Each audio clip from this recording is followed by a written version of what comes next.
Hello, I'm Jace from Rocked MMA and welcome to the first ever episode of Put Your Money Where Your Mouth Is. If you like this video, please like and subscribe for future content.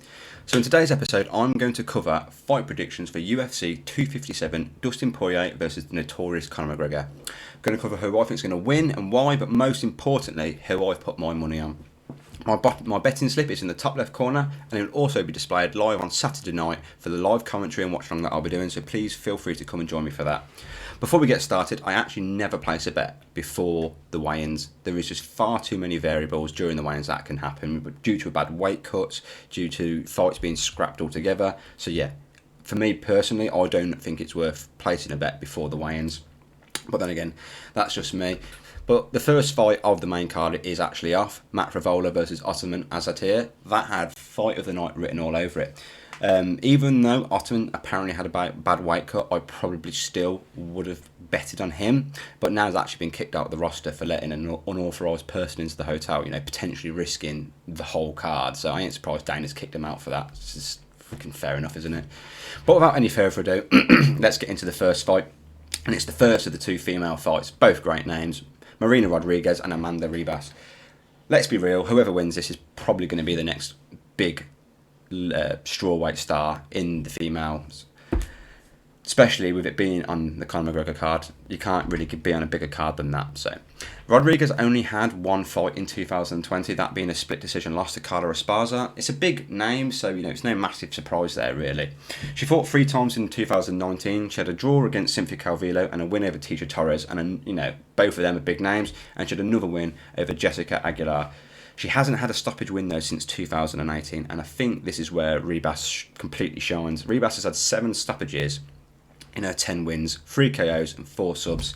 She had 2 fights in 2020, 2 fights in 2019, a sub and a decision in each year, so that's really good going. She's had wins over Paige Van Zandt, Randa Marcos, Mackenzie Dern. They're 3, MMA household names, so that's pretty good going. It's a good rising star.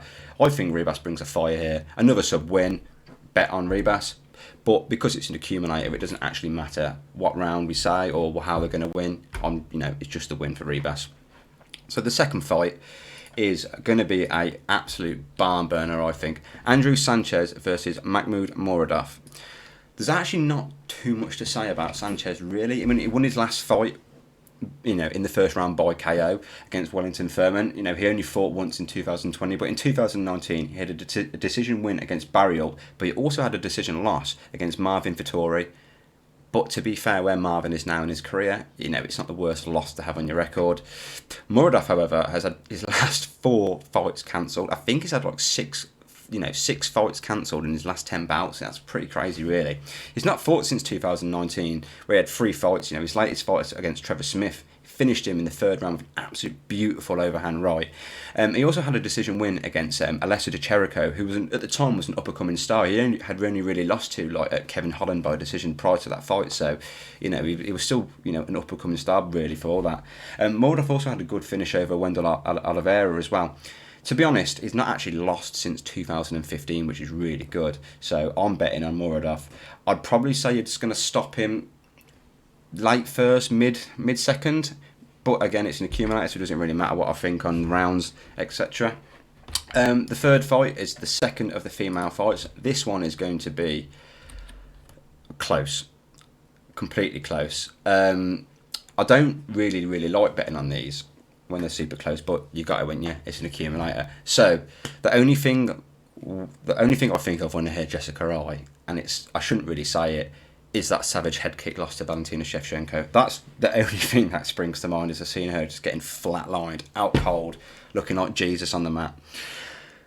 She only fought once in 2020, Jessica Eye did, losing to Cynthia Calvillo by unanimous decision. She had 2 fights in 2019, one being that devastating head kick loss to Shevchenko, and she had a decision win over Viviane Araújo. I think she's coming to the end of her career in all honesty, but that could be said about Joanne as well. Coming off 2 losses, a submission loss to Jennifer Maia and a decision loss to Chukagan. Again, they're both good fighters as well, so they're not massive upset losses. She fought once in 2020 and 3 times in 2019. Her 2 other fights in 2019, she won a unanimous decision and a split decision, so no finishes. Just because she's a fellow Brit, I'm going to put my money on her. I think she's still got that bit of fire, just a little bit more than Jessica Wright. You know, it's a bit of a stab in the dark, this one, but yeah, we're going to go with Joanna. So this brings us on to the eagerly anticipated co-main event between the debut of Iron Michael Chandler and Dan Hooker. Personally, I am so excited for this fight, just as much as the Conor fight. So let's jump right in. As much as I would love Chandler to win this fight, he's going to be facing a very, very tough and not so newbie Dan Hooker. Dan Hooker's been around the block now, you know, let's face it. He had two absolute great fights, two great wars in 2020. He's lost to Dustin Poirier, where, let's face it, he actually rocked him and he did very well in that fight. And his decision win over the Irish Dragon, Paul Felder. Love Paul Felder. Gutted he actually won that one. If he hasn't sustained any long-term damage, I think he actually will get the upset tonight. I hope I'm wrong. I really, really like the way Chandler has carried himself this far, and it'd be awesome to see him come in and just blow it out of the water. But I just see Hooker just catching him with knees and elbows as excuse me, as Chandler's coming in. I think he's going to pick him apart in the first round, stop him in the second. You know, people forget Dan Hooker's actually had some really good wins over some good people. I mean, he beat Aloy Quenta, he beat Gilbert Burns, who's, you know, fighting next for the lightweight bout. He's also knocked out James Fick, but, you know, so's half the lightweight division, to be fair. Chandler's had some great wins too. You know, he beat Benson Henderson twice, and he also avenged his loss to get the Bellator bout against Brent Primus, which was a pretty good win.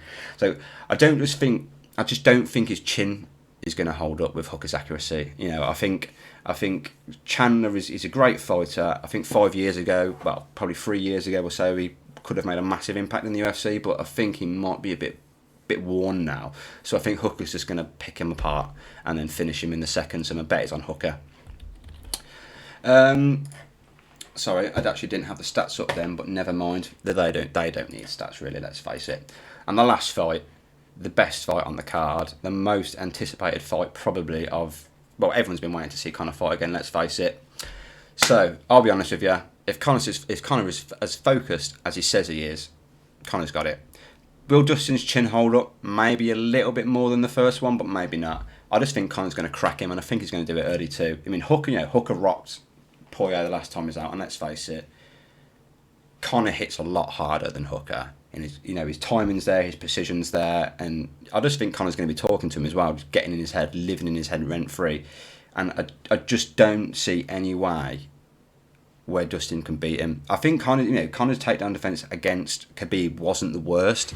You know, he did better than most, and I don't think Dustin will even try and take him down unless he's really hurt. I think Dustin's going to try and want to stand and bang with him, and it's just going to do him no favours. I just think it's just going to get cleaned out in the first 60 seconds. I don't know.